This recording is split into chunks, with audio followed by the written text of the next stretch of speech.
I am delighted to say that we are joined, as we have been every day this week, in studio to reflect and look ahead to day 4 at Punchestown by John Duggan. Good morning to you, John. Adrian and Dave, good morning. How's it going? Yeah, good, thanks, yeah. It's obviously most of the narrative this week is focused on really only one story, and it's been an incredible story. A story of essentially a €1 million swing from one to the other, and it's Willie Mullins in the box seat here.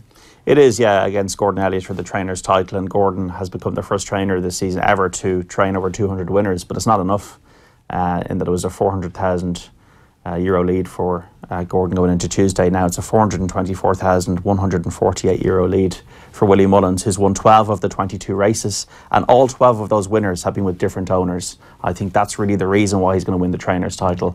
If you had Gordon Elliott training 12 winners at Punchestown, I'd say the majority of them would be from Duggan's house stud, Michael O'Leary. So Willie has the variety and the depth, and Willie has just got a great record at Punchestown. I think he's been top trainer there 15 times. This will be his 12th title. He's going to win the title, I think. And looking back now, the 5-4 that was offered before the week probably was the best of the week. You didn't need to back any horses this week. You just needed to back Willie Mullins to retain the title. Not turnaroundable is what you're saying. I don't think so. Mathematically it is, but mathematically it is, but I know Samcro might win today for Gordon Elliott in the feature, but Willie's just got too much going on. And like yesterday we saw with Faheen and Footpad winning both grade ones, that he just keeps on amassing the money. John, when he lost the Duggan contract, what was your immediate thought at the time for the future of Willie Mullins and his stable? Did you think that he'd be able to continue in the way that he has and still be in this position where he's going to ride off into the sunset with yet another trainer's title? I did, because the Dugganstown Willie Mullins connection was relatively recent up to that.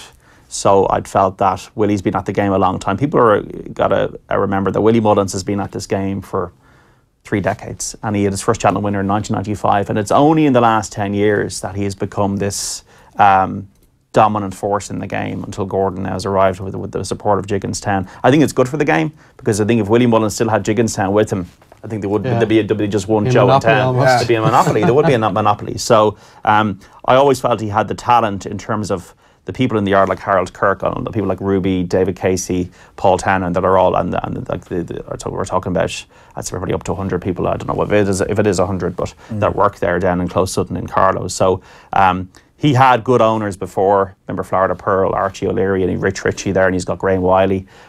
He also lost Alan Potts out of the yard as well.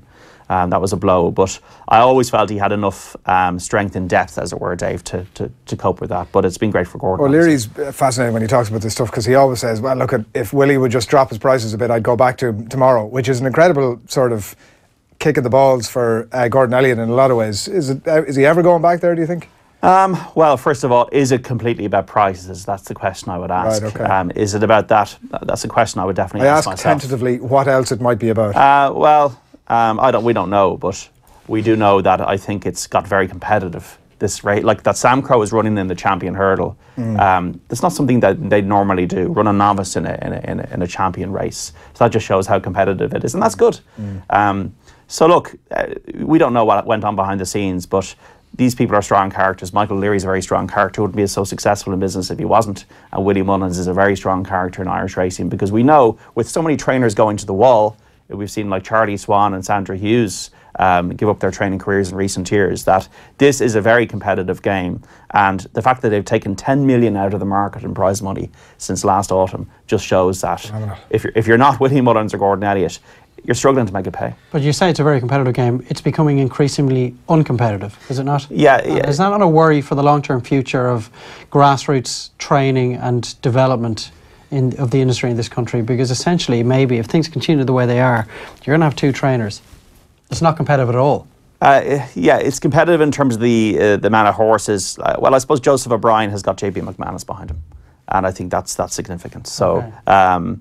But yeah, no, I get what you're saying. I think we're very competitive when it comes to like Aintree and Cheltenham, and we had 17 winners at Cheltenham this year, and that, I mean, 10 years ago would have been. 10 years ago, it might have been seen as a really brilliant year, but 20 years ago it would have been seen as completely, it never could happen. So it's great for Irish racing that we've gone to the Melbourne Cup and won, that we've gone to Cheltenham and won, that we won the Grand National again and had the first 3 in the Grand National. But I do get your point that where are the syndicates? Where are the stories that, you know, the 20, 30 people in the winners' enclosure, and the kind of the characters, like remember Peter Casey training Flemenstar there and going on television and saying kind of naughty things. Or Denoli in the 90s when the trainer had never even got on a plane before. These kind of stories are becoming less and less prevalent, and I think that what I'd love to see at a racing meeting like Punchestown today is not 11 runners in the same colours. I'd actually love to see a 30-runner handicap hurdle for 100,000 or 200,000 and incentives for syndicates and that kind of thing. So I do think, yeah, you're right that like on the flat, it's all about big business and breeding, and it's all about the Ballydoyle and the people from the Gulf states, and we can very much see the same colours, and it's very much about a limited number of owners that can afford to have these flat horses. And the worry is that the jumps was always about, it was more democratic almost. It was more about you could actually have a dream of a Cheltenham winner. Now I think that dream is fading. So that will be a bit of a concern. So it's a bit of a double-edged sword, that the prize money is fantastic. You know, we have a really competitive card today, but the competitiveness, Dave and Adrian, is really only around the festivals. The day-to-day is becoming less competitive. Yeah. The Thurles on the Thursday, the Ferry House on a Monday, but the festivals themselves, I think, are retaining their competitiveness because you have the likes of JB McManus in the game as well.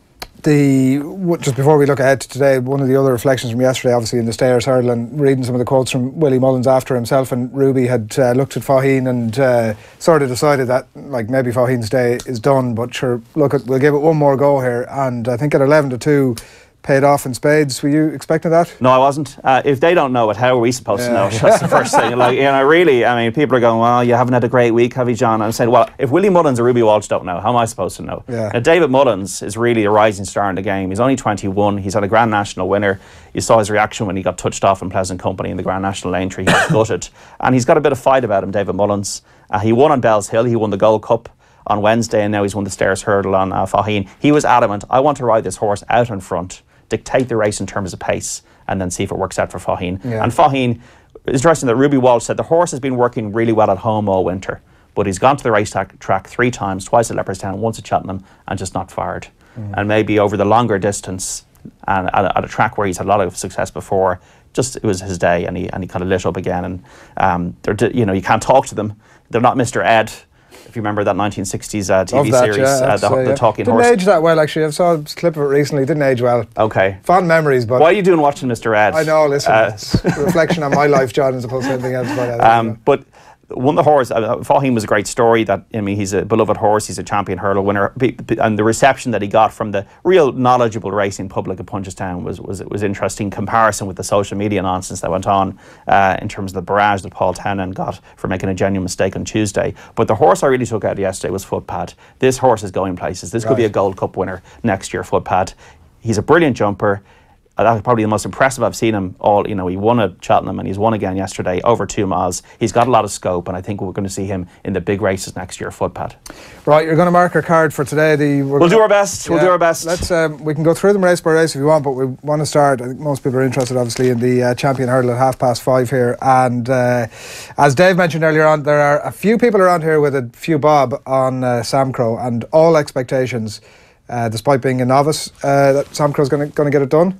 Well, Johnny Ward, I think, advised 5-2 or 9-4 earlier in the week, and now he's 11-10 on. So he's odds on now. Samcro, he's like exceptional horse. He's a really exciting horse. Probably the most exciting horse I've seen since Moscow Fly Aristocrat. We don't know the limit of his potential. He's never been beaten. He's got guts because he won his point in desperate conditions. So 6 years of age.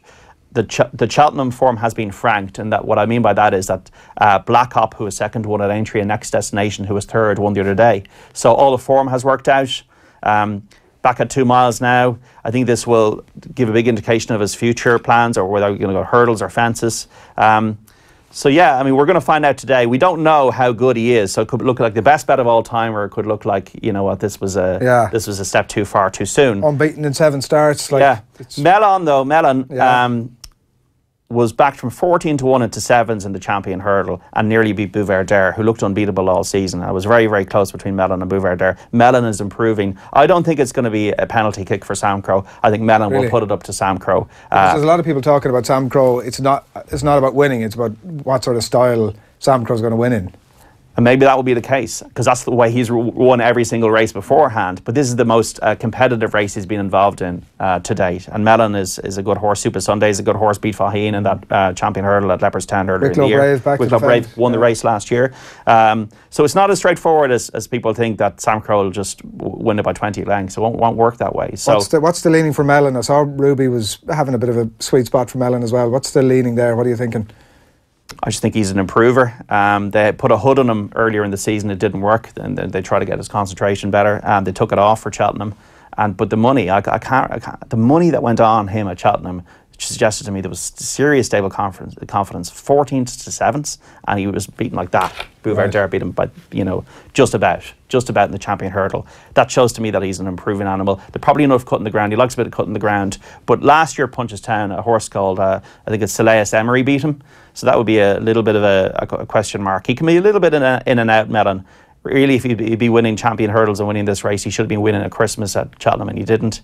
To me, it's a race not to have a bet in. It's a race to watch. We want to see Samcro. If Samcro was 3-1, I'd be piling in. But 11 to 10 on, I just think it's a race I want to watch and savour. The main sort of recommendation of Samcro for me is how Michael O'Leary has been bending over backwards for God knows how long now to dampen expectations around this horse. Clearly, that's a pretty big indication that. Yeah, and I met Gordon Elliott before Cheltenham, and I said, asked him about Samcro, and it was kind of a, whoa, don't ask me about Samcro. So I think there's a lot of nerves there, and there's a feeling they got something special on their hands. Right. And I think there was a lot of relief, I think the overriding emotion when he won at Cheltenham, and he won easily. And when you back a horse and you just see it absolutely cruising, and unless it falls, you think, oh, that is one of the best feelings when you're backing a horse. Yeah. This horse is just living up to its potential. Isterbrak did that. Remember, Isterbrak won his first champion hurdle. You could just see it. This is going to happen, and it did happen, and in style, because we want to see race horses. We don't want to see Samcro, if he is the real deal, win by a neck today or a head. And maybe Mellon is very good, but we don't want to see him disappoint. We want to see him realise his potential, and hopefully he will today. But I'm not recommending a bet. Yeah, you never know what happens. Like, witness the storyteller from earlier in the week. Like, there is a possibility that something crazy happens. Well, since Donald Trump won the election, my whole attitude towards certainties in life has completely changed, and maybe it's a good thing. I remember New Zealand against France in the 2007 World Cup. I thought New Zealand were absolute bankers for that tournament, and then France did them in the quarterfinals. So I think my attitude towards racing certainties, excuse the pun, has changed completely. So it's actually a good thing, because it corrects you if you think, well, I'm going to just steam into this and do something I shouldn't be doing, because you should always gamble responsibly, folks. If you don't gamble responsibly, it's not for you. I haven't been on the storyteller on Wednesday. But you're just lucky. You need to do your millions. Listen, tonight. It was insane. It was like coming to the last fence going, this guy is done and dusted. 6th, 7th at best. That must have been such a buzz watching that. It really was. I was watching In the Night Garden and the 640 from Punchestown at the same time. It was quite the combination. What's In the Night Garden? It's not a racehorse. Sort of how would you describe it, Dave? It's like what do you remember the Teletubbies? Remember the Teletubbies? It's like Teletubbies 2018. On acid, though. Yeah, I'd say there's a lot of things going on in the background. That reminds me of that years ago when I think I backed a John Ox horse. And I backed the wrong one by mistake, and the wrong one won. That's when you do your lotto. At 8-1. So yeah. Right, take us through a couple of these and what you're thinking. It's underway. 20 to 4 today. 20 to 4. Alpha Male is the hot favourite. We're all that, aren't we? Barry O'Neill is the champion point-to-point rider for Peter Maher. Das Mooser won the race last year. I think it's between the two of them in the betting, but it's not a race I like. I don't like these Hunters Chases. No bet recommendation in this. Okay. The second race is the 420. That's a handicap chase for novices over 2.5 miles. Kenboy is the favourite, number 1 for Willie Mullins. Ran at Cheltenham, lightly raced horse. Carrying a lot of weight though, 11 stone 10. Ruby Walsh in one of his columns today said he'd like to ride up for a review, which David Mullins is on. That's a 10 to 1 shot. Bellamy de Civila won last time. A nice decent weight at 10 stone 13. Belle Amélie de Civila. Noel Meade is in really, really good form at the moment, so he could be one. And A-rated is a very good jumper who's got course form at 20 to 1. So if I was going to have a bet on this, I might have a €1 each way on A-rated. A-rated and Bellamy de Civila are the two I like there. Score Mar has been put up by Pricewise in the Racing Post. He finished like a train at Cheltenham last year, and once again he's got a nice weight, 10 stone 8 under Mark Walsh, who had a winner yesterday on a great view. So Scormar, A-rated, Bellamy, a similar couple that you might be keeping an eye on. Shari is another one that's in the mix there, but some of the previews I was reading about it, which could prove a cropper for a this handicap chase here, that jumping might be an issue. So if jumping is an issue, forget about steer it. Clear, yeah. That, you know, it is called jump racing, and I always worry when I see the word mistake behind a horse's comments. Unless I really know the horse, they always make me sceptical. The 455 is a mare's handicap chase. 2.5 miles. Bonnie Kate I like, but probably the ground could be softer for her. Money for Magic of Light, Jessica Harrington, Robbie Power. That's come into 8-1. The favourites is Synopsis, Gordon Elliott, a 9-2 shot. Elusive Ivy has course winning form as a 20-1 shot, a £7 claimer on Elusive Ivy. So that'd be definitely one I'd be interested in looking at. Bit of each way action there, maybe. A bit of each way action on Elusive Ivy, but not a race I'm going to get heavily involved in. We've talked about the champion hurdle. The champion novice hurdle over 2.5 miles. We have Palisator is the favourite, 3-1. Davy Russell can do no wrong at the moment for Gordon Elliott. This horse skipped Cheltenham. He's been kept fresh and he's won his last 2 starts, and I think he's a worthy favourite, Palisator. Scarpetta has been running well for Willie Mullins, ran really well at Cheltenham. I don't think Whiskey Sarah will win this. I think he's a horse maybe for the summer. Get a Bird disappointed the other day, ran too free. Duc de Ginevra has not really trained on. Dortmund Park might want a bit of heavier ground. Delta Work, a winner at Cheltenham, but why isn't Davy Russell riding it? He's riding Palisator. That could be a tip in itself, that Palisator could be difficult to beat in that one. Scarpetta would be the one I put against it.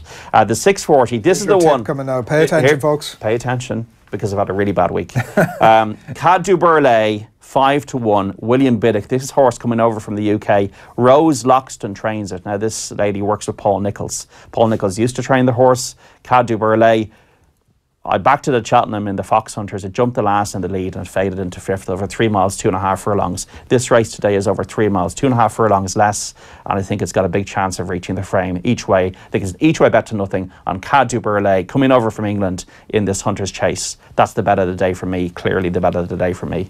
What else we got? We got 2 more races to finish. A novice hurdle over 2 miles. Bit of money for Causey Arch, number 3, into 12-1. David Mullins, having such a great week for Willie Mullins, has only had 1 run and 1 win. So money for Causey Arch for David Mullins. Shady Operator Joseph O'Brien has had a quiet enough week. He could be one to follow. Shady Operator as a 4-1 shot with Barry Geraghty. Deal Desterval, Paul Townend as 7-2. But a lot of these horses, they don't have enough runs for me. I'm guessing. You're guessing with some of these bumpers. You're guessing some of these novice hurdles. And once again, a bumper here towards the end. You're very much guessing. What has Willie Mullins got in it? That's what I'm looking at first of all. He has one I think Katie is on. Durrell's Purgy is a 12-1 shot. Is Patrick riding anything here? Yeah, he's riding Southern Knights. Interesting to see Willie Mullins with a horse in a bumper race with a son on board at 9-1. So what does that suggest? Maybe they're not that fancied. Press Conference is the favourite for Jessica Harrington and Kate Harrington, 100-30. Fontley House, money for Fontley House, number 7 at 14-1. For Peter Fahey, that trainer of that, and then another short price horse is Nina Carberry's ride, First Approach. But you're really, in these kind of races, you're hoping, you're hitting and hoping rather than knowing that the form is there with some of the other races. You know the form of Samcro, you know the form of Bellon, and I know the form of Cad du Burlay, and that's where my money's going today. Very good, and all those tips up on offtheball.com, John. That's right. At some point today, and Willie Mullins to get it done is the short story. Willie Mullins is over. He's going to be the champion trainer again, and Gordon will have to just bask in the fact that he's trained the winner of the Irish and English Grand Nationals. Yeah, not a bad season. Not a bad season. It's tough going, John. Thanks, Willie, for coming in, as always. Just before we wrap, as I said, it is a world record length of a show today, so thanks for staying with us. We're all in time and a half here. Is it just when I'm in? It is pretty much, Dave. I don't know what that says about you. Your car is waiting outside, Dave. I seem to break the record every time I'm on the show.